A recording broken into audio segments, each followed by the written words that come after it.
Saddiq Bey is balling, Dwayne Casey's coaching, Troy Weaver's possible big board, and a game of one-on-one. All of this and more on today's episode of The Pistons Pulse. Hello and welcome to your go-to Detroit Pistons podcast, The Pistons Pulse, co-hosted by me, Bryce Simon of Motor City Hoops, a former D1 Hooper, current high school coach, teacher, husband, and father of 3 amazing kids, and Omari Sankofa II, Pistons beat writer for the Detroit Free Press. Omari, my man, this is our last recording before me and my wife's first trip to Detroit. We're expecting big things from your choices of eating spots. Bryce, we're excited to get you down here finally, or I guess up here technically if you look at the map. But it's crazy that you haven't been to Detroit before. You've voted yourself so deeply into Pistons Twitter already, and just, for your video breakdowns and the podcast, of course. So I'm going to have to make sure it's a good food trip as well, because I always tell people Detroit's an underrated food city. So I would hate if you go back and you don't have at least one meal that's memorable. But overall, I'm just super excited to get you up here, man. No doubt. No, me and my the list, the game is obviously number one on the list. But I would be lying if I didn't say that number 2 was the eating spots. You and I have texted back and forth. We got a spot we're going to on Saturday night. Me and the wife are going to take you out, get a chance to hang out and eat some good food. But you gave us some Mexican food places. You gave us some pizza spots. We are excited, and I have no doubt that they're all going to hit the spot. So we're just excited for this trip. That'll be next weekend. I get to go to a game, I guess technically with you, right? Getting credentialed, I'll get to check out the stuff before the game and set kind of, not maybe right there with you guys, but kind of in the same spot. No doubt. We got you credentialed, which is exciting. So you'll be able to get in early, and if you want to go to pregame with Dwayne, you'll be able to do that. And I haven't even told you this yet, so this will be new. But the Pistons also have possibly the best media buffet in the league. So we'll see what they put out for that game, but it'll certainly be something good because they very rarely miss, if ever. Let's go. It just keeps getting better and better. I can't say it's less than a week away, especially when you guys are listening to this episode. But before we get to today's episode, make sure you're following us on all social media platforms at Motor City Hoops for me, at Omari Sankofa for Omari, and at Freep Sports. And I had a listener ask us about where were the follow-up conversations for the episode, for the podcast. The Pistons Pulse doesn't have a standalone Twitter account. So just hit us up, at any one of us, especially me and Omari's, and we'll always engage in that conversation. And make sure you subscribe to Freep.com. Also, do us a favor, go ahead and hit that subscribe button, leave us a rating, comment, and tell a friend about the Pistons Pulse podcast. Those ratings and comments are the easiest and fastest way for us to continue to grow and hit a bigger audience. And we will read some of those later in the episode. On this week's episode, we'll dive into what we saw this past week from our Detroit Pistons, discuss what Troy Weaver might be thinking at the top of the 2022 NBA draft, and finish with a new segment where Omari and I go one-on-one. I do want to let all the listeners know that we recorded this before Monday night's game just so we could get it out to you first thing on Tuesday. So anything that happened in Monday night's game for the Pistons will not be in this episode. But we felt like we had a great week of games, Omari, from the Pistons leading up to this anyway. Where do you want to start off? I think we could just start off with the fact that I thought that their win against the Indiana Pacers was particularly good. Not that the Pacers are a great team, but just Pistons being on the second night of a back-to-back. Their 5th game in 7 days, and clearly playing with dead legs. They still dug down and managed to win. So really, I think we could just dive in right there. This team's won 5 of 7, and they look significantly better than they have for most of the season, not just because of their improved health, which is a factor, but because their 3 top scorers, Cade Cunningham, Saddiq Bey, and of course, Jerami Grant, have all been rolling together.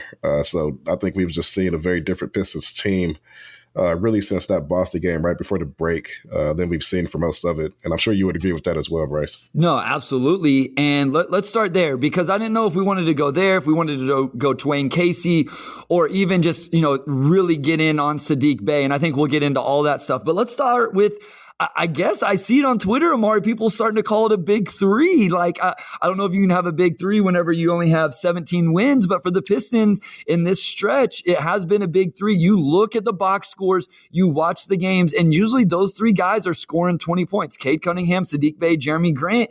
And there's a little bit of chemistry there. It's a little bit of guys figuring out their roles. I want to give a lot of credit to Jerami Grant because I feel like he's accepted his role as as honestly the third guy of those three. Whenever Cade Cunningham is obviously the man, Saddiq Bey doing his thing, hitting clutch shots. And it makes you wonder, and we're going to get to this in segment 2 when we talk about the possible draft picks, but if they get the right guy in the draft, does Jerami Grant stay long-term? And do we see these three guys start to grow together a little bit? No doubt. It's definitely a question. And I think the biggest thing we've seen that's different from early on between those three players, and it's not like we have a big sample size to go off of, considering that Cade and Jerami have missed a good amount of time this season. But they all seem to trust each other more. I think Saddiq and Jerami especially have done better jobs of passing the ball, finding the open man, keeping plays alive and not forcing the issue when you don't have to. Their assist numbers, I mean, they're probably never going to be guys who get you more than, 3-something assists a game. But just for them to be able to make the extra read, I think we're seeing possessions play out a little bit longer, just as the Pistons hunt for that perfect possession. And I think the team as a whole understands that. And you mentioned, I mean, we say big three for a team that's won 17 games, but that really is what it's becoming. All these guys could get you 20 a game right now. And there's just a trust factor, I think. Like late in games, we've seen Cade, Saddiq, and Jerami step up and hit some clutch shots for the Pistons to keep this sort of like winning streak going. So that's the biggest thing for me is just these guys trust each other. And when you have that, it really opens things up for everybody else as well. Yeah, they have kind of figured out like, okay, maybe Cade is struggling a little bit, so Jerami took over. It was in the overtime game where he scored like 7 points. We talked about it last episode. Against Charlotte. Mm-hmm. Yeah, so it's like they've started to figure out that dynamic a little bit. Cade is the guy. He's operating out of pick and roll ball screens a ton, and he's getting either his or stuff for other people. Saddiq seems to be like a clutch bucket getter right now.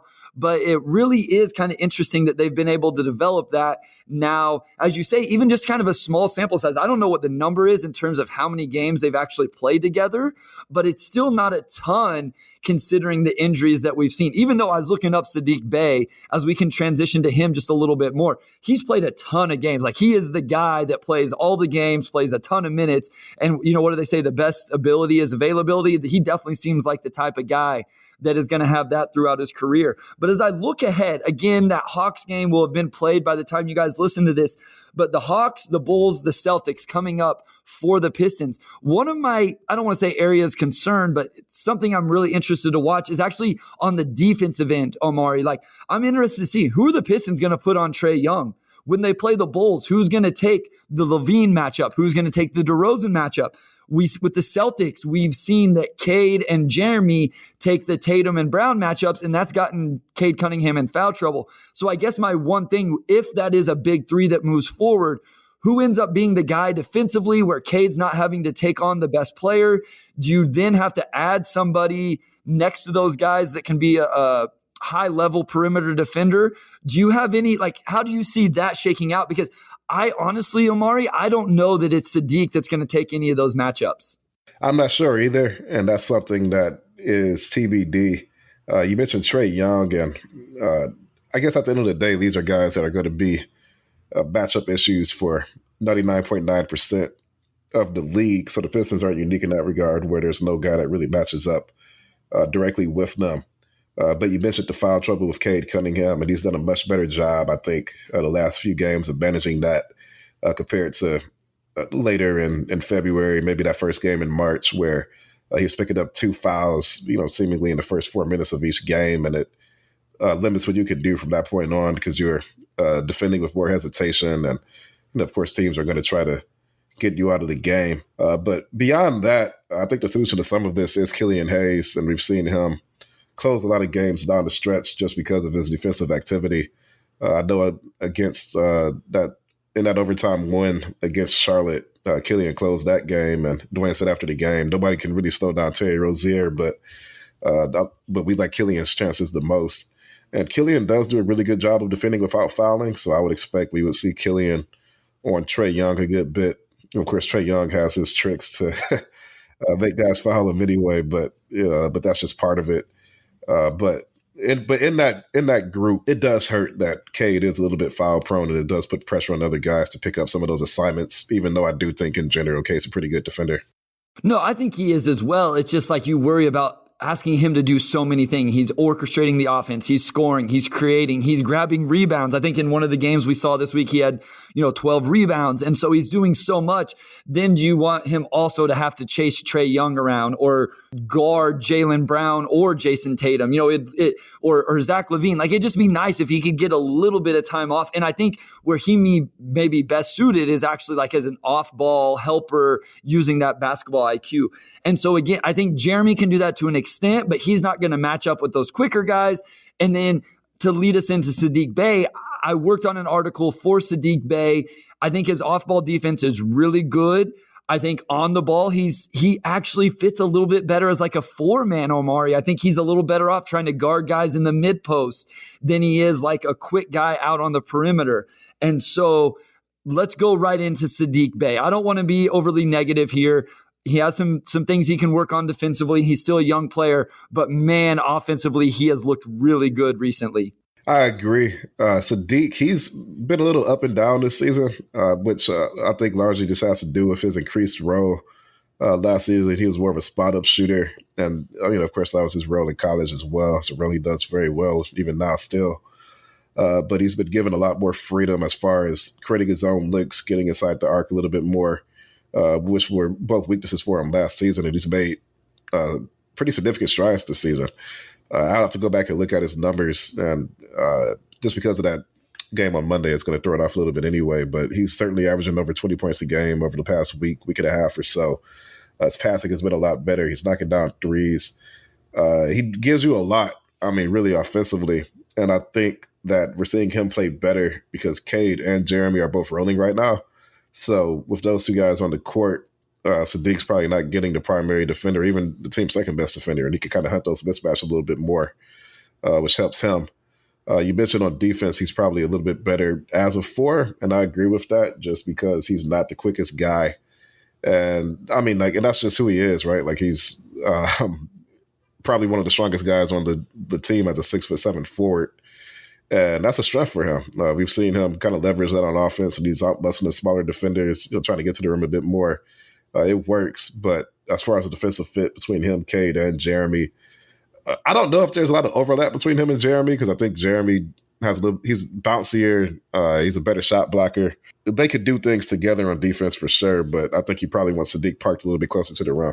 No, and that's what I think is important too, is I think just the dynamic between Bey and Grant has shown that it can work. And again, I want to give credit to Jerami Grant as much as anybody for that, because I do think Jerami has fallen into a role that he needed to for this to be successful. Again, it's a very small sample size. We're still talking about a 17-win team, but they have won 5 of 7 at time of recording and have shown really nice signs. You mentioned earlier about the health, and I do think that that's been part of why we have seen this team be more successful. We talked about how those three haven't played a ton of time together. Kelly Olynyk was out. He's had some decent stretches, a little bit up and down still. Marvin Bagley missed a couple games. He finally played again and looked good, had a really, really nice game in that Pacers win. I want to ask you about Frank Jackson, though, Omari. You have as much insight as anybody can have on this. I think the reports came out. What I saw from Twitter said that he's getting reevaluated or seeing a specialist. What is the status with Frank Jackson's back? So Frank Jackson has missed 7 of Detroit's last 8 games with just a lower back injury. It doesn't sound like it's really serious, but it's been nagging enough that it's kept him out of the lineup. I know he came back a few days ago and he kind of struggled, and the team looked at it again, and he's going to be reevaluated early next week. And the Pistons, they're just going to be cautious with it. It's late in the season. Of course, they're in the rebuild, so they're not in playoff contention or anything of that sort. So they're just going to make sure Frank Jackson's right and he's feeling well. It's not a serious injury. Like, he's going through some shoot-arounds. I believe he practiced right before he missed the last few games after returning for a game. So we'll see what the status is on that. But for now, I would expect to see him back until mid-March at the earliest. Yeah, I just think back injuries in general, they just scare people because those seems like they can really, really linger and cause problems. And so all the best to Frank Jackson. If it ends up having to be a thing where he's shut down for the rest of the year, I think fans would understand, would hate it. Definitely don't want to see that. Rodney McGruder has played, again, mentioned last episode, has played really well in his absence. And in a weird way, it's allowed Isaiah Livers to get some minutes too. Like, not that it's like a 1-for-1 trade, but we've seen Isaiah Livers play, 8 to 10 minutes a night over the past few games and not look too bad. No, I think Isaiah Livers, just from the shooting standpoint, he does give you some of that, but you're missing from Frank Jackson. Isaiah Livers is he's a little bit bigger. I think he's probably going to be more of a forward than Frank, who of course is a little bit more of an undersized shooting guard. But no, I mean, it has cleared a path for Livers to come in and show what he can do. And Livers, of course, was a really great shooter at Michigan. So I think we'll see a lot more of him through the rest of the season for sure. Yeah, and I'm all for that. And I'm intrigued to see what he can bring other than the shooting. Obviously the shooting has to be there. He has to shoot at a high level. That's his best offensive skill. But in the little bit of time I've seen him be a good ball mover, like make the one more pass. Defensively, he may be a step slow, but he looks engaged. He's trying to see the rotations. And so as we get into the last 15 or so games of the regular season, really excited to see. I'm also real quick, and then I do want to talk about Dwayne Casey before we move into the draft.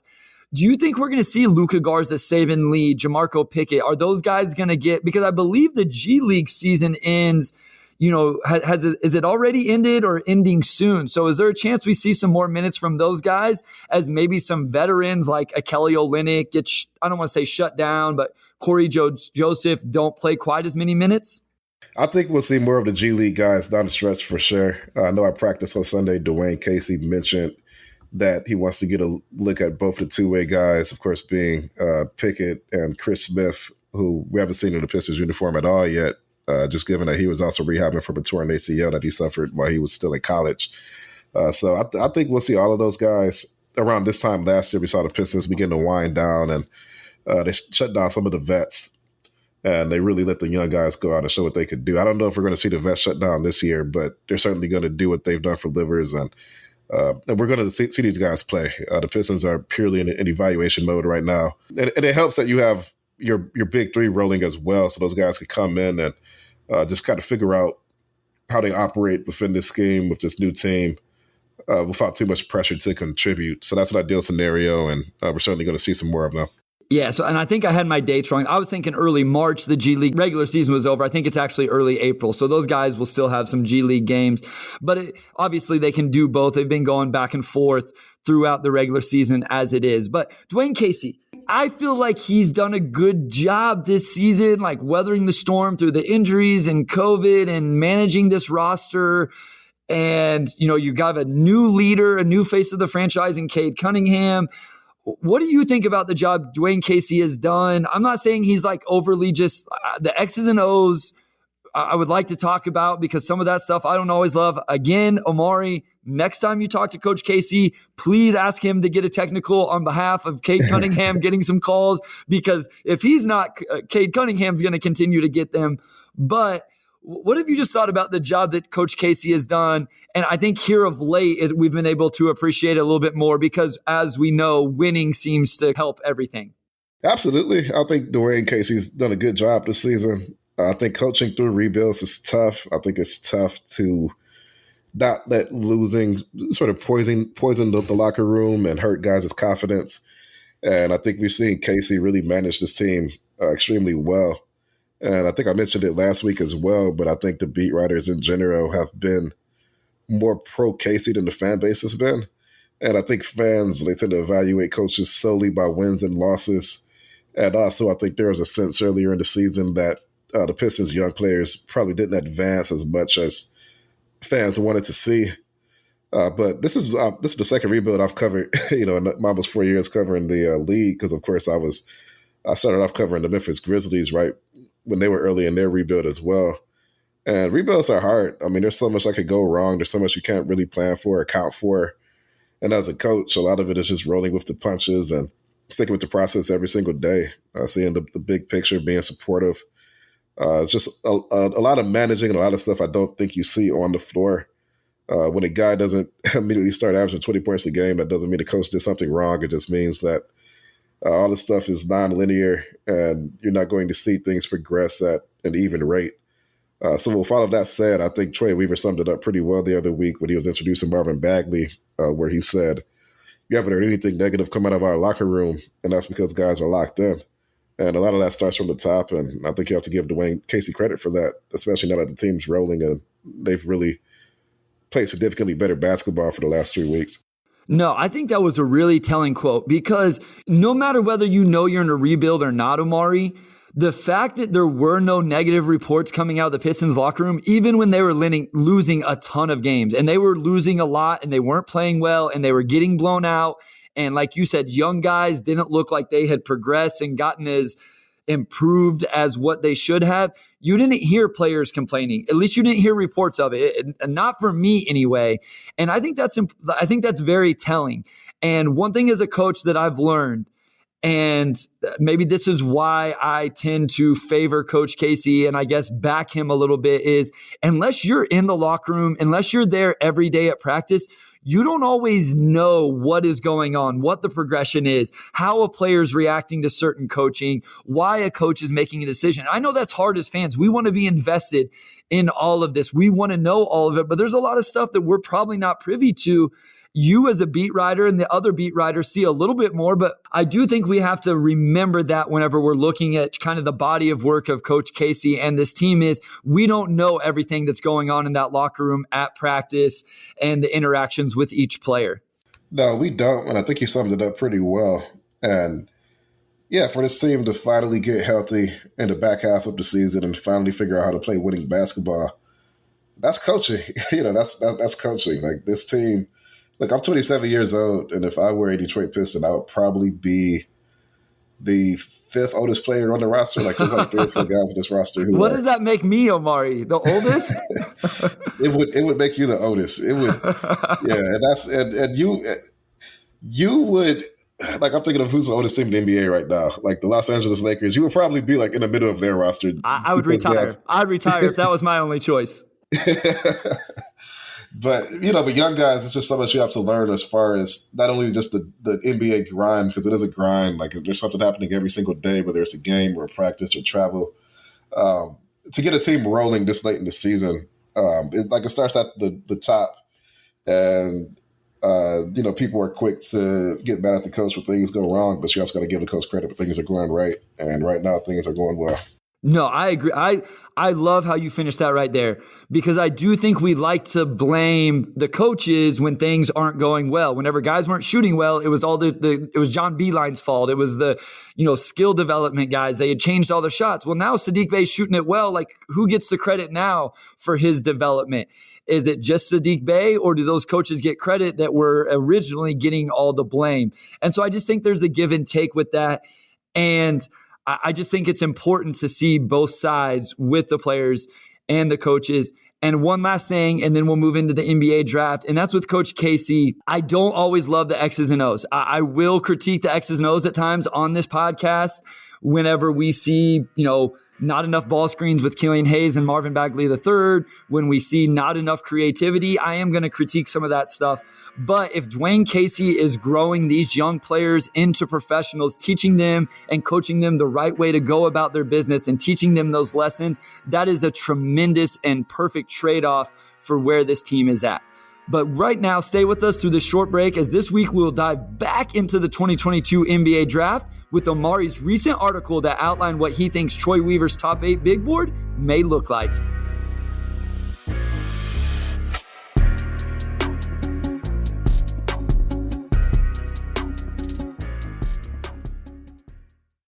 Hello, I'm Phil Friend, the host and producer of Spartan Speak, a podcast collaboration between the Detroit Free Press and Lansing State Journal focusing on Michigan State sports. Each week, I'm joined by the OGs of the MSU podcasting game, Freak beat writer Chris Laurie and LSJ sports columnist Graham Couch, as we discuss and dissect the latest sports news coming out of East Lansing. Not only is Spartan Speak one of, if not the longest-running MSU sports podcasts out there, you won't find a show with 2 people as clued into the Spartans as Chris and Graham, each of whom have spent a decade-plus covering MSU and bring years of institutional knowledge and insight to the podcast. And once in a while, they'll let me throw out a take as well. along with discussing the latest news. We'll break down the Spartans' last game on the hardwood and the gridiron, what went right, what went wrong, jet sweep, again? For both Mel Tucker and Tom Izzo, get you ready for the next game, make predictions, and so much more. We can also guarantee at least one reference to Kalamazoo every podcast.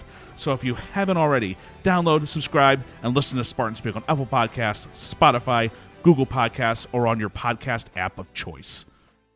Welcome back to the Pistons Post, where Bryce and I are going to dive into the Pistons' top 8 prospects for the 2022 draft. So for those who are unaware, on Sunday, I dropped my first big board of the season, and it, as I just said, dived into where I think the Pistons are as far as their thinking going into the draft. And just to run that really quickly, I had Chet Holmgren, number 1, Jabari Smith Jr., 2, Paolo Banchero, 3, Jaden Ivey, 4, Keegan Murray, 5th, Benedict Mathurin, 6th, and then Jalen Duren and Johnny Davis to round that list out. So, I think as far as if this were like a tier list, I think Chet and Jabari, and to a lesser extent, Banchero are really in the mix for that number 1 spot. And then I would actually put Ivy and Keegan Murray in the same tier, in that second tier. And then you have the group of wings, and then Jalen Duren, who's a center, of course, in that final group. So I'm going to open the floor to Bryce real quick. Bryce, sort of what did you think of this list? And is there anything that stood out to you that was maybe a surprise? Yeah, so I'm going to get out my thoughts first, and then we can dive into each thing a little bit. So Pistons are very high on Keegan Murray. That's one I definitely want to talk about. If you listened to last week's episode, we dove into it just a little because he was top 5 on Omari's personal big board. Remember, last week it was just our personal big boards. They're a little lower on Johnny Davis, who I do want to mention had a lower body injury on Sunday in his game against Nebraska. And at the time of this recording, we don't know how serious that is. So we may not talk about Johnny quite as much. No Adrian Griffin Jr. from Duke on this list, which I definitely want to talk about. Shaedon Sharpe, not on this list. He wasn't on our list last week either. He's kind of a hard player to decide what to do with right now. He's the young man that reclassified, is sitting out at Kentucky right now. And him and his camp, I guess, have said that he's not going to enter the draft. But I want to start at the top. Right now, the Pistons have the 3rd worst record in the NBA, so they have essentially the same chances of drafting in the top 4, I believe, as the Rockets and the Thunder. If the Pistons draft Chet, Jabari, or Paolo, does that mean Jerami Grant has to be traded? Let's talk about how these guys fit with the Pistons. Do you think that means that Jerami Grant ends up getting moved in the offseason? Because I think all those people could argue are 4s. And now you essentially have 3 guys who I think their best position is at the 4, with that player being drafted and then Jerami Grant and Saddiq Bey. I think it would, if you end up with one of those 3 guys, I think it's something the Pistons are aware of. I can certainly say Chet, he's probably a hybrid 4 or 5, but I think that's probably a similar situation as the Grizzlies have with Jaren Jackson Jr., where on paper, this guy could play the 5, but in actuality, you probably want to pair him with a guy like a Steven Adams, or in Detroit's case, I think Chet and Isaiah Stewart could fit, just so you have a guy that can handle those kind of bulkier defensive matchups a little bit, and you can allow those guys to roam the perimeter a little bit more, which I think they could both do in the NBA just because of their length and they have some guard skill. But you're right. I mean, the top of this draft is power forward heavy.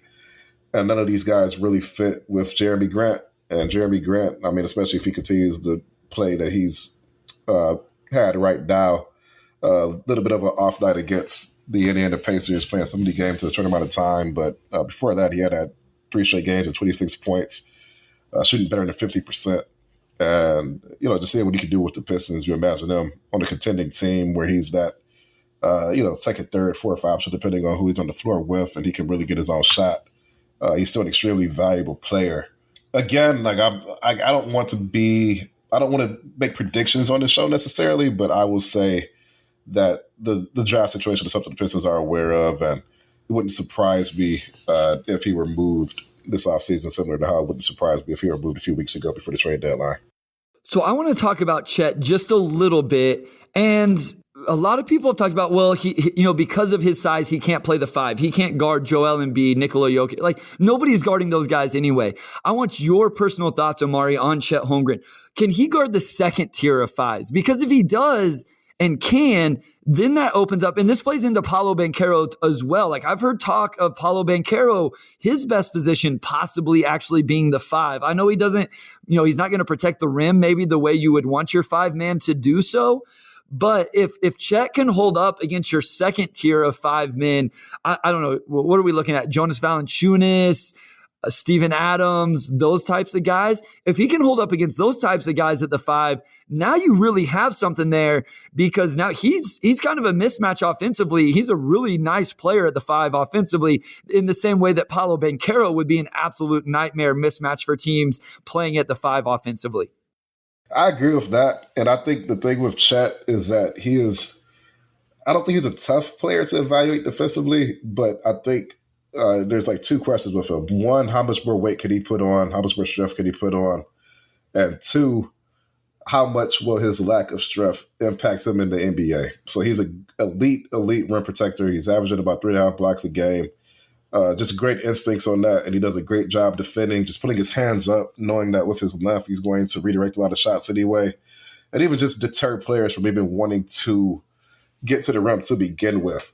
So, you're looking at, wings who are going to try to pressure the defense and whatnot. They're going to look at Chet Holmgren and they're going to say, no, he's just going to erase the shot. So it forces the opposing team to kind of reconfigure how they're going to attack Detroit's defense. So that value is going to be there, even if he doesn't put on a lot of weight. But you kind of got at it, and the question is, well, if he doesn't put on weight, it's not just the Embiids and the Giannis's, right? I mean, because those guys are going to overpower most guys, but those lesser matchups, what extent could Chet hold his own? And I think that very much is a TBD, and you do want to see him. I think he's listed at 195. He maybe. He like me, like he doesn't weigh that much more than I do, and and I'm 6 feet tall, and I'm putting, you can't see it, but I'm putting my fingers up with the quotes. Me and him are probably pretty similar in the weight, so it is a problem. And I think for me personally, I don't know if that worries me at all, because again, I brought up Jaren, who's been a really good rim protector this season, and you can just pair Chet. Like, I think Chet reminds me of Cade from the standpoint of he checks so many boxes that you could play him next to just about anybody and be fine. You could play Chet next to, Isaiah Stewart if you wanted to. You could play him next to Marvin Bagley. You could play him next to Jerami Grant. Whoever is in at the four, you're going to be in good shape. So it allows you to really kind of jigger with matchups and figure out, well, how do we hide Chet from those guys who could just go down there and bully him? And we have seen Chet struggle with some of that physicality, even just at the college level too. So it'll certainly happen in the NBA. For me, I think it'll be fine. Like, over time, he will add strength, he may add a lot of size, but for me, I guess that's not a huge concern. He does so many different things that those handful of matchups where you may struggle against, I think in the grand scheme of a season, you can probably live with that.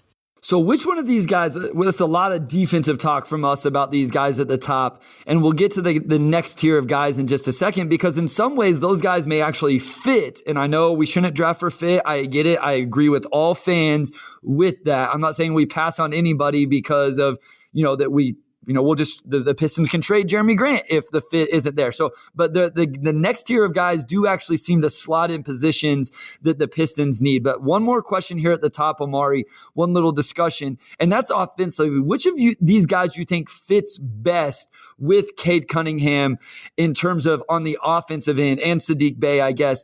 Chet is a little bit more, can do a little bit of everything. He shoots it well from three. There's a little bit of secondary creation. He can handle the ball, seems like a good passer, not a guy that's going to ISO or you're going to throw it to on the block. Jabari Smith Jr. might be the best just shooter in the class, regardless of position, makes tough shots, doesn't really create on his own, but a pick and pop guy and knocking down shots. And then Paolo is that guy that's a little bit more of isolation in the mid post, on the block. He can go get his own, but does, possess a little bit of secondary passing as well. So which one of those guys would excite you the most on the offensive end next to Cade Cunningham, Saddiq Bey, and company?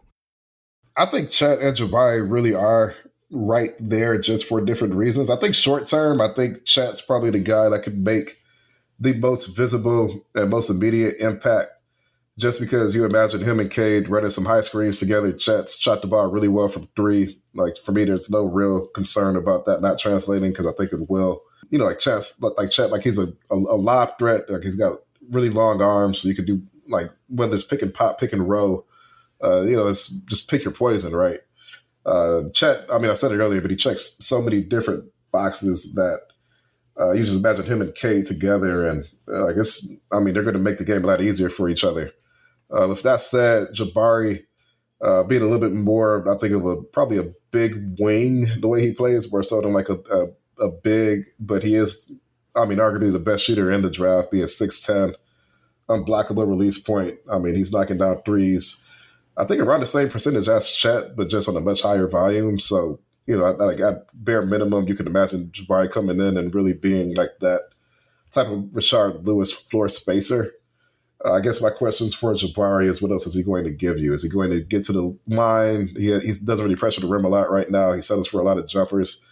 He's a really good shooter, so, like him settling for jumpers isn't a problem necessarily, but I just wonder whatever value he's going to be able to give you. And long term, I think he's going to add some of those things to his game. But if we're just talking about next season, who makes the biggest offensive impact? I think it's Chet.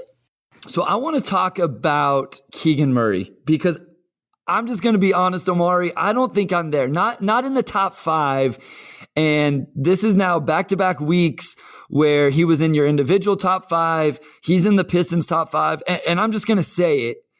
I would probably find myself a little bit disappointed if the Detroit had the number 5 pick and ended up taking Keegan Murray, because I think the guys behind him, like, he's obviously inefficient. He's getting buckets in college, but again, like, he plays that 4 position. How much of an upgrade is that going to be? I don't know that I see the upside with him. And I would just rather take a little bit more chance on a guy like Ben Mathurin, Johnny Davis even. I know his athleticism maybe doesn't pop quite as much. Adrian Griffin Jr. out of Duke. Because then those guys just fill right in next to Cade Cunningham, kind of at the guard spots. I think you guys can play them with Cade, with Saddiq, and if you want to keep Jerami. Jalen Durant is a little bit different out of Memphis because now you have a little bit of a competition between him and Isaiah Stewart. But what do the Pistons like about Keegan Murray that maybe would keep him above those other guys? I think the argument for Keegan Murray is just how productive he's been. He's not only been one of the most productive players in the Big Ten, but in all of college basketball as well. And there's just so many different ways that he could kill you offensively. He's a good, willing shooter. He can push the ball in transition. He's got great touch in the post. He's got great touch from short mid-range. He kind of reminds you of Tobias Harris, I think, offensively, just in the sense that there isn't a lot he can't do on offense. And you couple that with the fact that he's blocking 2 shots a game. He's averaging like a steal and a half. He's not a great passer, but he keeps his head up. Just from a productivity standpoint, Keegan is, I think, the best player in that group. And I think from the Pistons standpoint, it's just, we know for a fact that this guy can come in and he can play, and we want to win. And I think they don't see him as a low ceiling guy either. Like, even though I think he's 21 years old, so he's definitely the oldest guy in that group. But he's a bit of a late bloomer. You look at a guy like Jerami Grant, who was a late bloomer as well. I think the Pistons just see Keegan Murray as a guy where it's just like, let's not overthink this. We know he could play. He could come in. He's going to immediately, slot into what we're trying to do. And it just makes sense. And he would be another guy, like, he's kind of got to play the 4, right? I'll be honest, of all these guys, he's probably the one that I've seen probably the least amount of film on. I've watched a lot of film and, I listen to guys talk about, but he's a 4-man, right? Like, so that's going to be, he falls right into the same category as Chet, Jabari, Paolo, in terms of if you draft him, you're most likely probably going to want to open that spot up and move Jerami Grant. Yes. And I think that, again, like as you said, he's a 4-man, so you'll probably have to figure out some fit things long term, whether, do you move Jerami this offseason, or do you wait till the trade deadline or whatever it is? If Keegan Murray comes in, I don't know if he has quite the same level of urgency as far as building around him the same way you would with a Jabari Smith or a Chet Holmgren or a Banchero, of course. But he does play the 4, and then, again, you have 3 guys. You have him, Saddiq, and Jerami, who could all, play the 4 pretty capably. So you do run into that same issue as well. But But I don't think the Pistons are really going to draft based on fit at all. I think if Keegan Murray's the best guy on their board, wherever they draft, they'll just take him and figure it out. No, absolutely. And again, I want to reiterate that I'm not talking that or saying they should. I'm just talking about, okay, if you do draft these guys, all of a sudden you do have a little bit of a log jam. And I'm not saying that that should change what you do, but an ensuing move is probably going to have to happen, because I don't know that you want to draft Jabari Smith Jr. and then put him on the bench with, Jerami Grant and Saddiq Bey playing in front of him. And so that's all I wanted to talk about with some of these guys and the positions they play. What I see just looking at this board is, for the Pistons, you have the top four, which are kind of the consensus top four. Murray being 5 above Ben Mathurin, Jalen Duren, Johnny Davis, and Adrian Griffin Jr. obviously as well, almost tells me that after the top 4, they're going to go with, I don't want to say the safe pick, but the more proven player over the guys with a little more upside. Because I think Ben Mathurin, one, again, not that you have to draft for fit, but he would slide right in there next to Cade Cunningham. Same thing with Johnny Davis, Adrian Griffin Jr.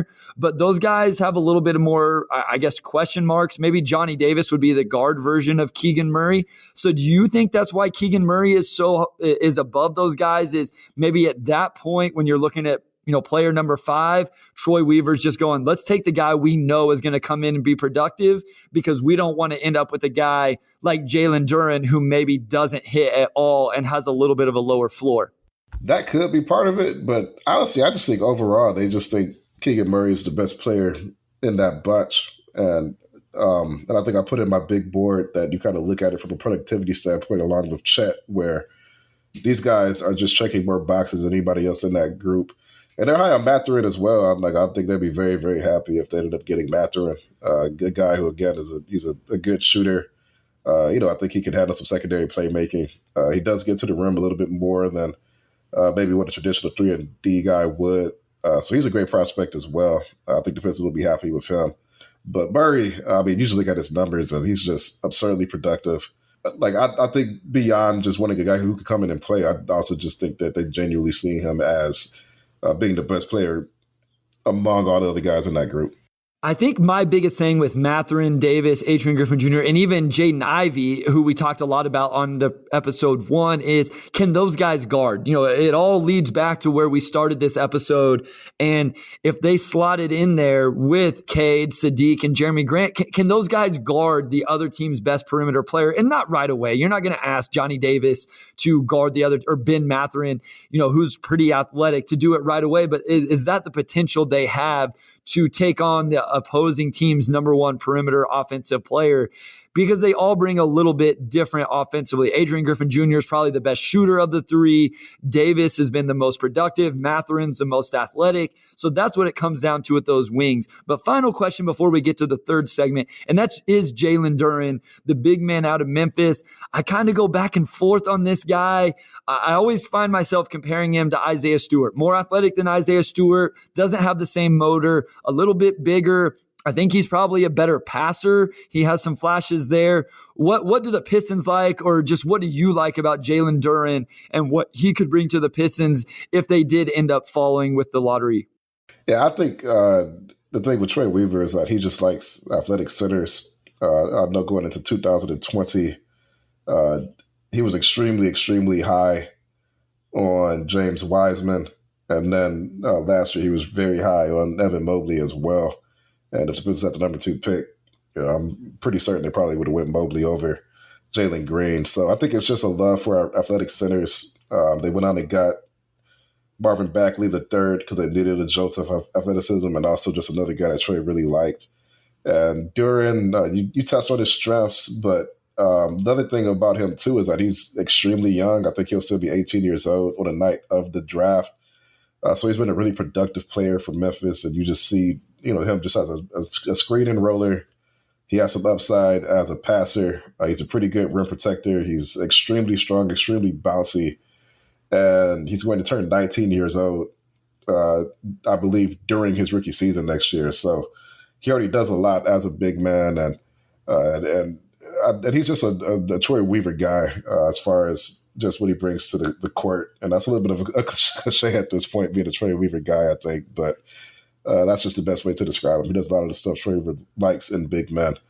And I think that's why he's in that group. Well, I think what would really intrigue me if the Pistons drafted Jalen Duren is that battle between, I'd have to get some daily updates in training camp, Omari, about the battle between him and Isaiah Stewart, because that would be a battle. Because I don't think you can play those guys together unless one of them, and I don't know if Isaiah is probably the one more likely, even at this point, to extend and be able to shoot the ball a little bit. I don't think you can put those guys on the floor together, but it would be a battle, I feel like, every day in practice for those two guys fighting for minutes and competing on the boards and at the rim. And so that would just be really, really fun to watch and hear about if Jalen Duren did end up with Detroit. But that's enough draft talk for today. We will continue to do this in episodes leading up to the lottery, after the lottery, all off season. We'll dive into these guys and their fits with the Pistons. But we have one more short break, and when we return, Omari and I will go one-on-one, a new segment where Omari or myself will dive into something from our past, present, personal, or professional lives. And with Selection Sunday less than a week away, we thought it'd be a great time to discuss my 2 trips to the NCAA tournament.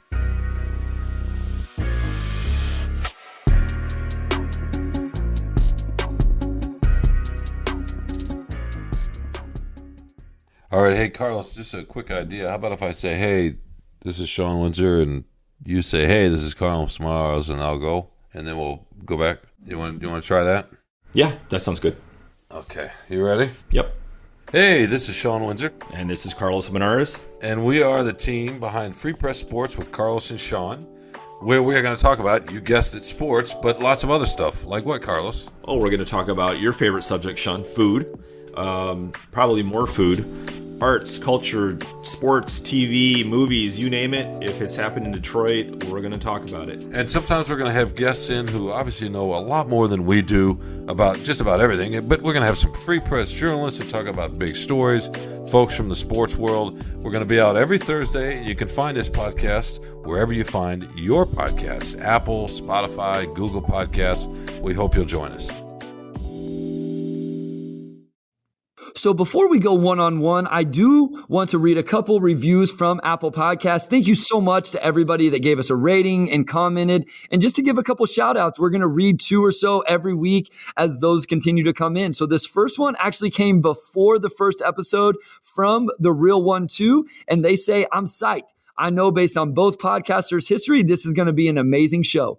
Yeah, and the Real One too, we appreciate it. It's always great to get a vote of confidence before you actually begin recording. So I think it's just fun. I mean, me and Bryce both have had followings before this podcast, obviously, and it was just fun during the lead up just to see people's excitement, just listening to episodes we had done on Motor City Hoops, sort of knowing what the podcast would sound like before we even launched it. So appreciate the comment, the Real One too, and excited to continue rolling with Bryce here. And the second one from JMLR 1995. Great first episode. Very happy with the first episode and glad that Bryce and Omari made this happen. As a basketball fan that doesn't know all nuances of the game, Bryce does a great job breaking it down without making it too complex. Can't wait for future installments and get more of Omari's takes. And JLMR, thank you so much. We really appreciate it. And we hope everybody enjoyed the first episode and everyone will enjoy this one as well. It's always funny when people say, I want to hear more of Omari's takes, because my takes are never hot at all. So that's always, I was thinking myself a pat on the back. Like I must be doing something correct. Like I'm never going to say anything too inflammatory. And I feel like that's what people like. So thank you.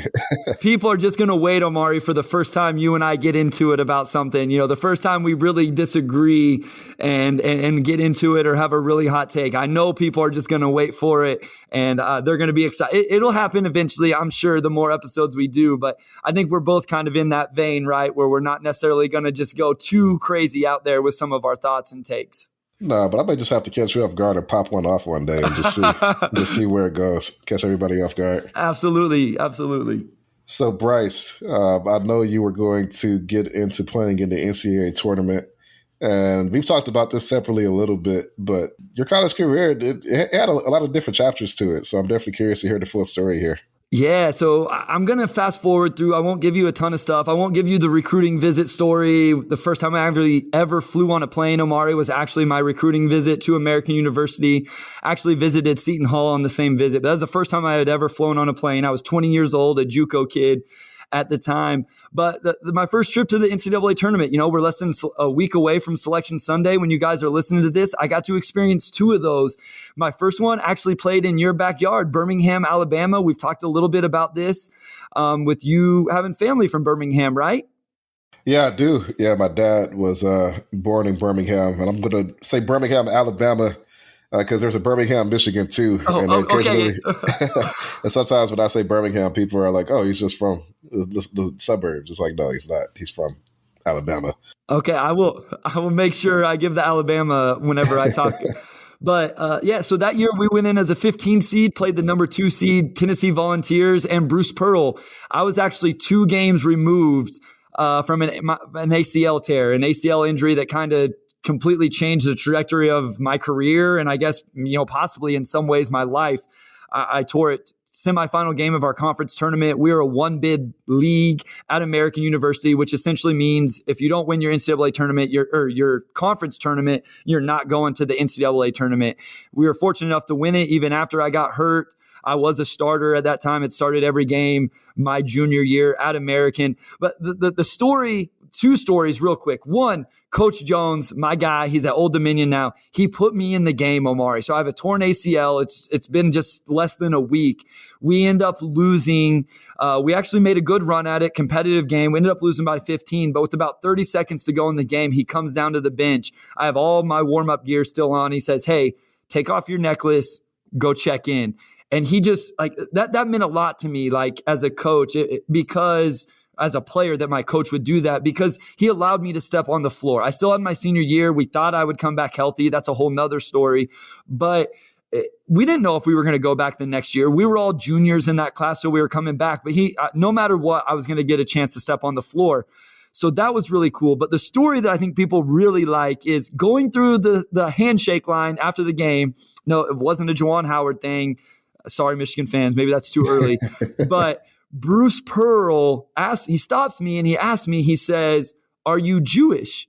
And I just say, "No." And then he just keeps walking down the line. Did you ever get any clarity on why he asked you that? Not from Bruce Pearl. So I was telling my wife this story last night, Omari, that I was going to tell it today on the episode. And this was 2008. So I honestly don't know. I assume our phones had internet back then, and the hotel. I honestly don't know. Whenever I was able to get internet, I literally go to Google. I type in Bruce Pearl Jewish and hit enter. And so the story is he coaches the U.S. team for what is called the Maccabi Games. I don't know if that's pronounced correctly. So if I mispronounce that, I'm really, really sorry. But it's apparently like a Jewish it's in Israel. The games are played in Israel. And he coaches a USA team. And I think he's been doing it. I don't know if it's every couple years, every 4 years, whenever it's held. And I'm assuming he was going to ask me to play on the team. So I guess I missed out on that chance because of not just because of my injury, but because I am not Jewish. But it just was such a random question, and I was just caught so off guard by it. That's not a question you would expect the opposing coach to ask you right after a game, for sure. So I would see why that would catch you off guard. But that's actually pretty cool, though. I didn't know that backstory about Bruce Pearl. So I guess he was still in recruiting mode at that time. Yeah, he was. And I honestly don't know this either. Maybe is Simon a Jewish name? That was the other thing. I guess I need to ask somebody, or maybe our listeners can tell me. I assume he just went solely based off my name. And so I don't know if Simon is traditionally a Jewish name or not. I could never piece it all together, but that was the best I could come up with that made sense based on the question he asked in the handshake line. Yeah, I actually just checked Google real quick, and it looks like Simon is Hebrew. Okay. So it looks like there is I think your thinking is correct. So that might have been it. Moving into my senior year, we'll have to tell this story sometime down the road. I ended up tearing my ACL a couple more times. Rehab didn't go well, more surgeries. I ended up playing my senior year. I only got to play the second half of my senior year, but with a torn ACL. Ended up being a 10-minute a game guy off the bench, but we were fortunate enough. We made it back to the NCAA tournament. We played Villanova. We went in as the 14th seed, and we had to play them in Philadelphia. So we played them at the Wachovia Center. The economy wasn't good at that time in the U.S., and so they kind of tried to cut down on travel and keep teams a little closer to home. So we actually just drove up to Philly to play Villanova. We were actually beating them at halftime, Omari. Scotty Reynolds, Dante Cunningham, Jay Wright, obviously coaching Villanova. Really tough scout, trying to scout their offense because it's so read and react, and there's not a whole lot of just like they do this and do this. But we had them down at halftime. We had, our little American cheering section, and then all the other fan bases that were there to watch their teams. It was like everything you imagine March Madness. All the other teams' fans get behind you. And then, of course, we wore down. I actually got to play in that game, got a corner three. I'm kind of embarrassed to say the only thought in my head, Omari, was don't airball it. Don't airball it. And I didn't, but of course I missed it because if you're thinking don't airball it, you're not thinking the right thing. I got to play just a couple minutes, but we gave them a run, but our careers did end there at the Wachovia Center against Villanova. And we're almost out of time. Go ahead and give us your Philly cheesesteak tape. I hope we don't have any listeners. I'm so sorry, Omari and Anjanette and Carrie and Kirk and Wes and anybody else. If we lose any listeners from Philly because of this, I apologize. Philadelphia Philly cheesesteaks are overrated. Have you ever had one? I've had yes, I've had several, and I think they're pretty good. It's just they use Cheese Whiz, Omari. They do. Well, they can also use provolone, but they do use Cheese Whiz, which actually caught me off guard. The first time I went to Philly, I did some program in high school. We went to Philly for it, and I'm asking about a cheesesteak because I never had one, and they were like, "Yeah, we use Cheese Whiz," and I'm like, "Oh, the stuff in the grocery store." But they also do use quality ribeye, and I think you get it with provolone too. So I would say.